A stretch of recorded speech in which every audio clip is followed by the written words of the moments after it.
Beragam peristiwa yang telah kami beritakan di pojok negeri media. Kami telah memilih 4 berita yang menjadi sorotan dalam Top News Weekly kali ini. Langsung saja di informasi pertama. Ketegangan di perbatasan timur NATO kembali meningkat setelah Rusia meluncurkan serangan udara skala besar ke Ukraina. Militer Polandia sebagai anggota NATO yang berbatasan langsung dengan Ukraina mengkonfirmasi bahwa mereka mengerahkan jet tempur dan meningkatkan kesiapan sistem pertahanan udara menyusul serangan tersebut. Ketegangan di perbatasan timur NATO kembali meningkat setelah Rusia meluncurkan serangan udara skala besar ke Ukraina pada Rabu 23 April 2025 malam waktu setempat. Militer Polandia sebagai anggota NATO yang berbatasan langsung dengan Ukraina mengkonfirmasi bahwa mereka mengerahkan jet tempur dan meningkatkan kesiapan sistem pertahanan udara menyusul serangan tersebut.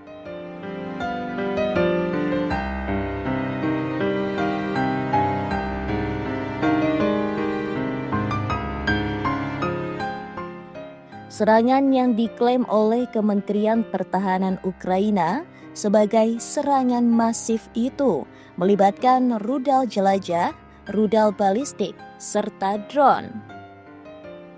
Pemerintah Ukraina mengungkapkan bahwa setidaknya 9 orang tewas dan lebih dari 70 lainnya terluka di ibu kota Kiev, termasuk 6 anak-anak.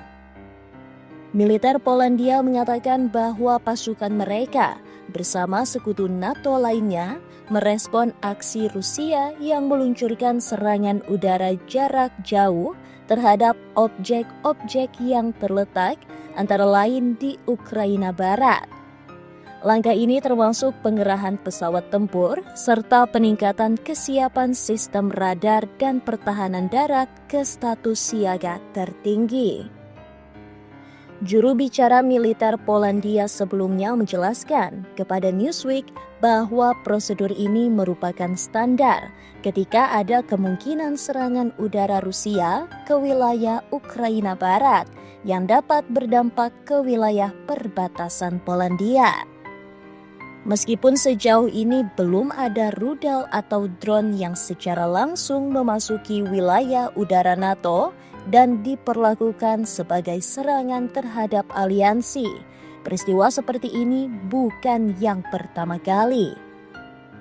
Dalam beberapa pekan terakhir, Polandia telah beberapa kali mengerahkan pesawat tempur untuk merespon ancaman serupa dari udara akibat eskalasi Rusia di Ukraina. Pemerintah Ukraina melaporkan bahwa Rusia menargetkan wilayah barat seperti Khmelnytskyi dan Zhytomyr serta beberapa bagian Ukraina tengah dan timur.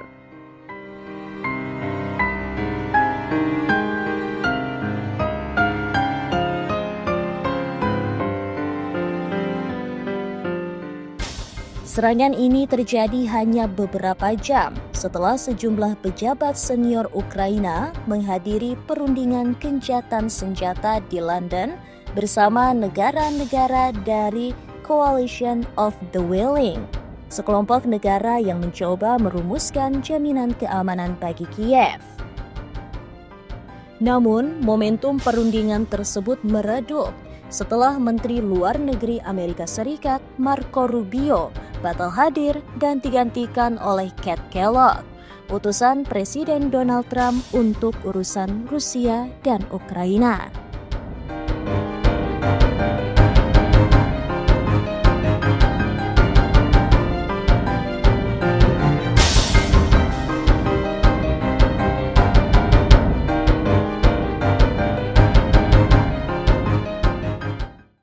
Penilaian intelijen Amerika Serikat menyebutkan antara 500 hingga 600 milisi Houthi telah tewas dalam serangan militer Amerika di Yaman sejak bulan lalu.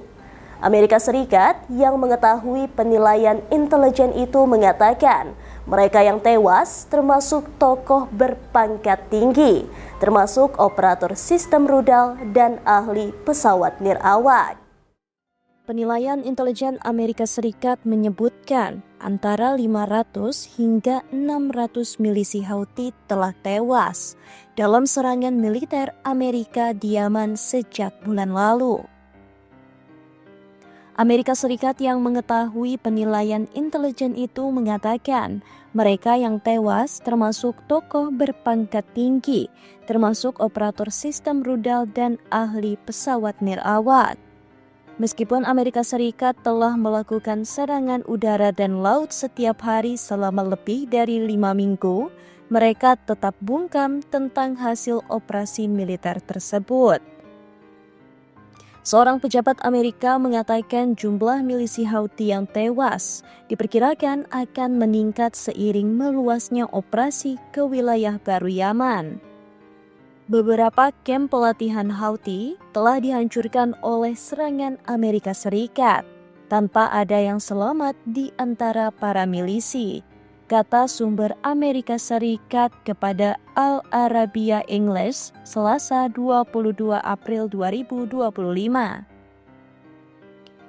Para pejabat Amerika mengatakan Houthi telah menekan keluarga milisi yang terbunuh untuk tetap diam, sementara hanya mengakui kematian anggota berpangkat rendah untuk menghindari memicu kepanikan di antara basis pendukung mereka. Dalam beberapa kasus, ketika penduduk setempat memposting informasi daring tentang mereka yang terbunuh, kelompok itu dengan cepat meluncurkan kampanye disinformasi di media sosial. Hal ini telah menghalangi banyak orang untuk berkomentar secara terbuka tentang kampanye pengeboman Amerika Serikat yang sedang berlangsung. Namun, dalam satu kasus baru-baru ini, seorang warga negara Yaman menggunakan X untuk mengklaim bahwa lebih dari 650 anggota Houthi telah terbunuh. Sheikh Jamal Al-Mamari yang sebelumnya ditawan oleh Houthi menerbitkan daftar nama, pangkat, dan lokasi dari mereka yang katanya terbunuh. Namun akurasi nama-nama tersebut tidak dapat diverifikasi secara independen.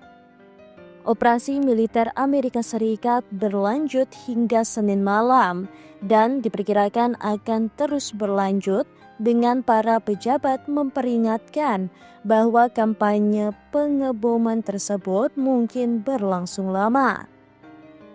Beberapa media Amerika Serikat telah melaporkan bahwa persiapan mungkin sedang dilakukan untuk operasi darat guna mengusir Houthi dari ibu kota Yaman, Sanaa, dan memaksa mereka keluar dari kota-kota pelabuhan utama. Para pejabat tersebut mengatakan serangan Amerika Serikat telah secara signifikan melemahkan pertahanan udara Houthi dan kemampuan militer lainnya. Dalam beberapa hari terakhir, kelompok tersebut telah menewaskan puluhan warga sipil Yaman dalam serangan yang gagal terhadap militer Amerika Serikat, meskipun masih belum jelas berapa banyak warga sipil yang tewas akibat serangan Amerika Serikat. Kampanye pengeboman Amerika Serikat juga menghadapi kritik dari beberapa anggota parlemen Amerika atas biayanya yang tinggi dan kurangnya informasi publik tentang dampak serangan tersebut.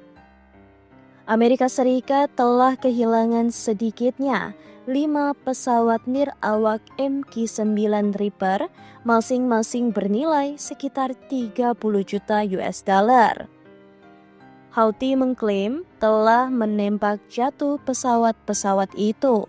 Beberapa di antaranya dioperasikan oleh Angkatan Udara Amerika Serikat, sementara yang lainnya adalah milik badan-badan pemerintah Amerika lainnya.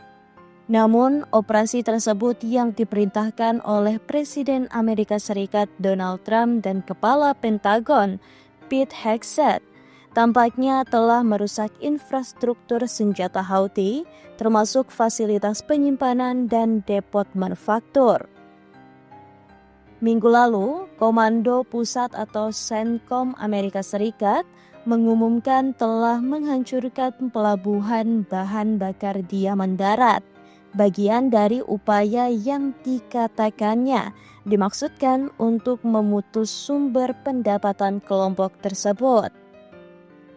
Menteri Informasi Yaman, Muammar al-Eryani, menggambarkan serangan militer Amerika Serikat sebagai respon alami terhadap serangan Houthi terhadap kapal-kapal pengiriman internasional dan ancaman terhadap perdagangan global. Dia memuji penanganan krisis oleh pemerintahan Trump sebagai pergeseran strategis dalam menangani masalah ini.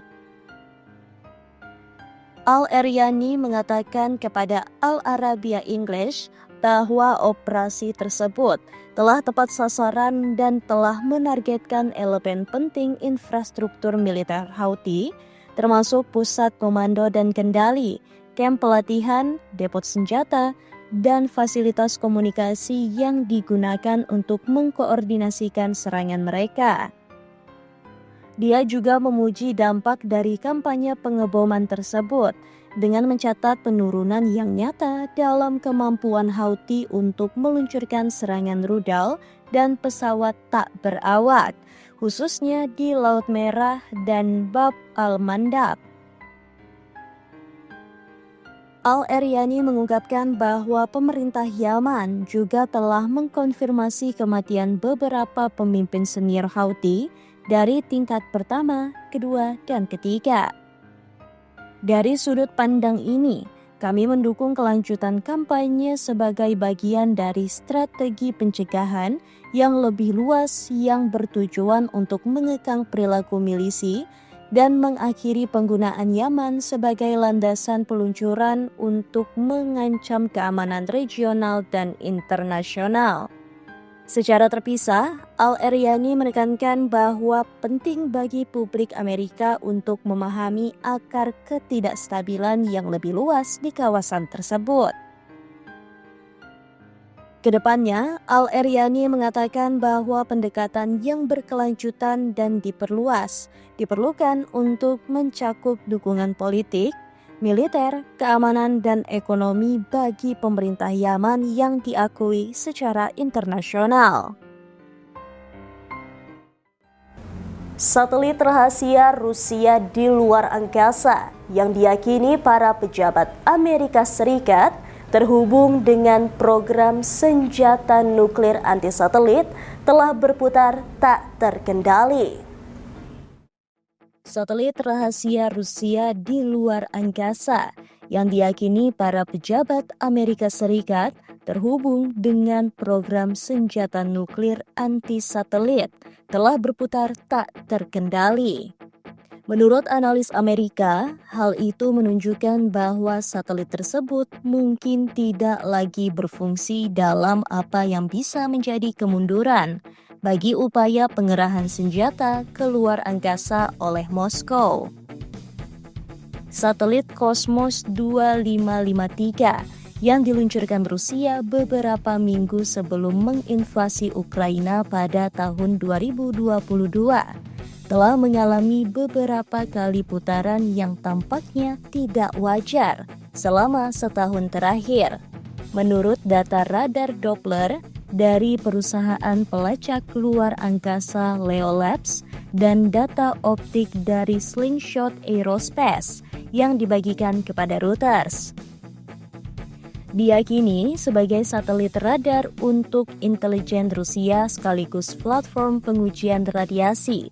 Satelit tersebut tahun lalu menjadi pusat tuduhan Amerika Serikat bahwa Rusia selama bertahun-tahun telah mengembangkan senjata nuklir yang mampu menghancurkan seluruh jaringan satelit, seperti sistem internet Starlink milik SpaceX yang digunakan oleh pasukan Ukraina. Pejabat Amerika Serikat menilai tujuan satelit Cosmos 2553 meskipun bukan senjata itu sendiri adalah untuk membantu pengembangan senjata nuklir anti-satelit Rusia. Rusia membantah sedang mengembangkan senjata semacam itu dan mengatakan Cosmos 2553 adalah untuk tujuan penelitian. Selama beberapa dekade, Rusia telah terkunci dalam perlombaan keamanan di luar angkasa dengan Amerika Serikat, yang dalam beberapa tahun terakhir telah meningkat dan menyusup ke pandangan publik karena orbit bumi menjadi titik panas bagi persaingan sektor swasta dan teknologi militer yang membantu pasukan darat. Satelit Cosmos 2553 telah berada di orbit yang relatif terisolasi sekitar 2000 km di atas bumi, diparkir di titik panas radiasi kosmik yang biasanya dihindari oleh satelit komunikasi atau satelit pengamat bumi. Pada bulan November, Leo Labs mendeteksi apa yang tampak sebagai gerakan yang tidak wajar pada satelit tersebut menggunakan pengukuran radar Doppler dari jaringan stasiun bumi globalnya. Perusahaan tersebut pada bulan Desember meningkatkan penilaiannya menjadi keyakinan tinggi bahwa satelit tersebut jatuh berdasarkan data radar tambahan dan citra satelit yang diambil oleh perusahaan antariksa lain. Demikian disampaikan Darren McKnight, seorang peneliti teknis senior di Leo Labs, kepada Reuters yang dilansir Minggu 27 April 2025. Kementerian Pertahanan Rusia tidak menanggapi permintaan komentar.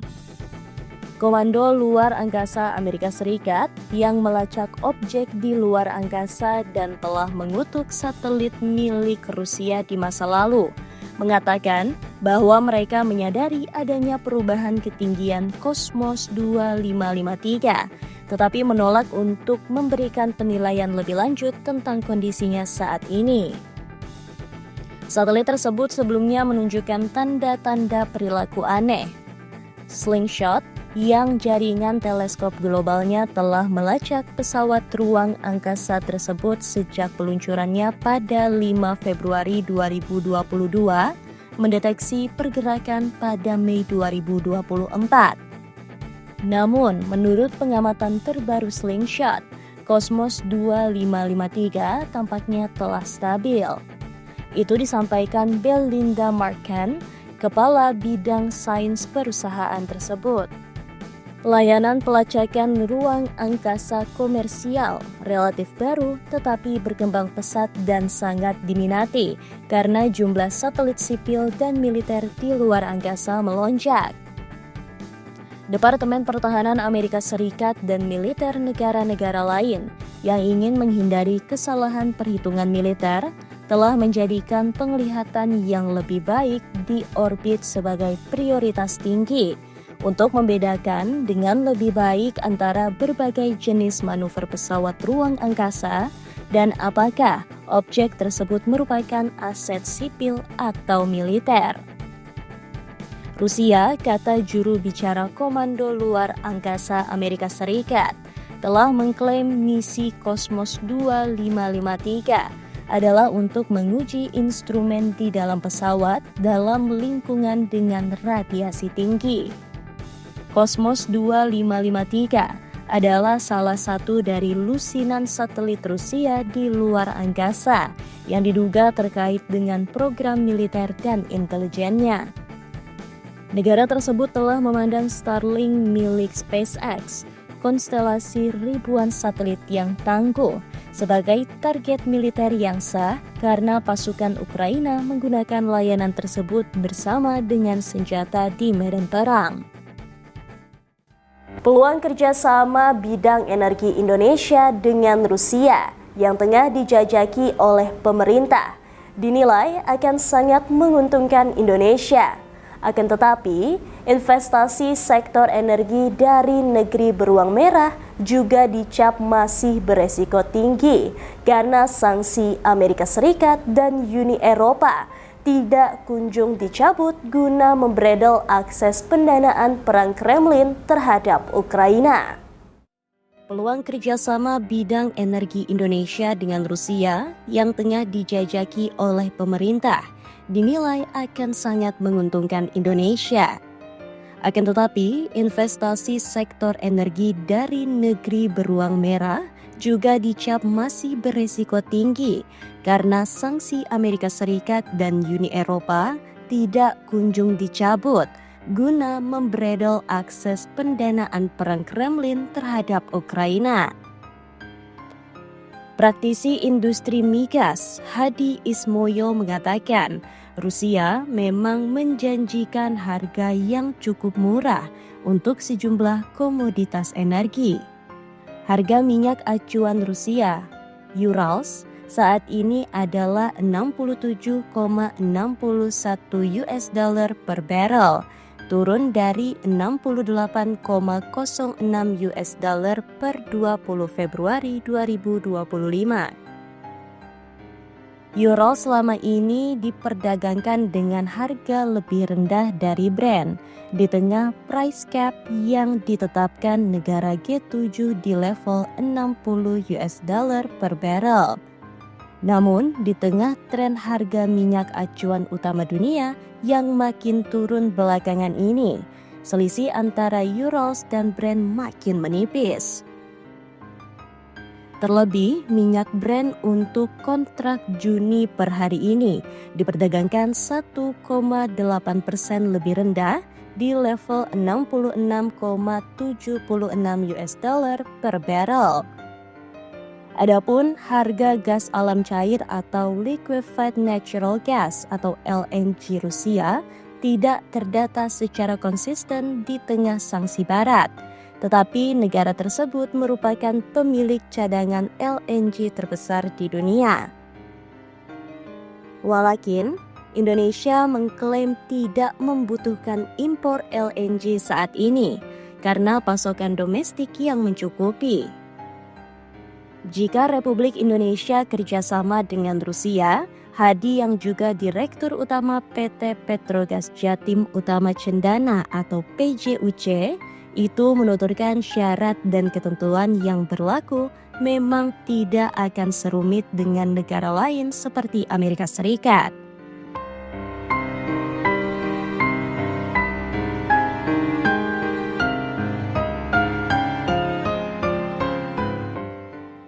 Hadi yang pernah menjabat sebagai Sekretaris Jenderal Ikatan Ahli Teknik Perminyakan Indonesia atau IATMI mengatakan selama ini teknologi perminyakan masih didominasi oleh negara-negara barat. Teknologi Rusia padahal juga tidak kalah bagus. Hanya saja Indonesia lebih terbiasa dengan teknologi barat sehingga tidak familiar dengan keunggulan teknologi perminyakan Rusia. Dia menjelaskan impor minyak di tanah air sebagian besar berasal dari Arab Saudi dan Singapura. Jika pemerintah terbuka untuk mengimpor minyak dari Rusia, maka akan terjadi realokasi impor. Meskipun Rusia menawarkan harga migas yang kompetitif, Hadi menilai kerjasama minyak mentah dan LNG dari Rusia belum bisa dilakukan dalam jangka pendek, mengingat sejumlah sanksi masih berlaku hingga saat ini. Dengan demikian, pemerintah perlu berhitung dengan cermat dari sisi komersial dan geopolitik. Apalagi Amerika Serikat mengenakan tarif imbal balik sebesar 32% yang direncanakan Presiden Donald Trump. Akan tetapi dalam jangka menengah dan panjang Indonesia bisa melakukan perdagangan dan menguntungkan dengan Rusia. Hal ini karena posisi bridge yang makin kuat dan peta jalan-jalan sutra Cina yang makin menunjukkan taringnya. Sekretaris Jenderal Kementerian ISDM, Dadan Kusdiana, pekan lalu mengatakan pemerintah akan mengeksplorasi semua potensi kerjasama sektor energi dengan Rusia, tidak terkecuali untuk pembelian minyak mentah. Kendati demikian, Dadan mengatakan pertemuan dengan delegasi Rusia tersebut bukan membahas negosiasi perjanjian kerjasama untuk kontrak pembelian minyak, tetapi untuk mengeksplorasi berbagai potensi kerjasama. Lain sisi, Deputi Bidang Koordinasi Kerjasama Ekonomi Internasional Kemenko Perekonomian, Edi Priyo-Pambudi, mengungkapkan pemerintah belum membahas konkret rencana membeli minyak mentah dari Rusia. Menurut Edi, saat ini kedua negara baru menjajaki dan melihat semua kemungkinan. Sinyal Indonesia bisa membeli minyak dari Rusia pernah dilemparkan oleh Ketua Dewan Ekonomi Nasional Luhut Binsar Panjaitan usai resmi bergabung secara penuh dalam aliansi Brazil, Rusia, India, China, dan Afrika Selatan atau BRICS pada Senin 6 Januari 2025. Menurut Luhut, pada dasarnya Indonesia bisa membeli minyak dari manapun, termasuk dari Rusia, sepanjang transaksinya menguntungkan Indonesia dengan mendapatkan harga yang lebih murah dibandingkan dengan mengimpor dari negara lain.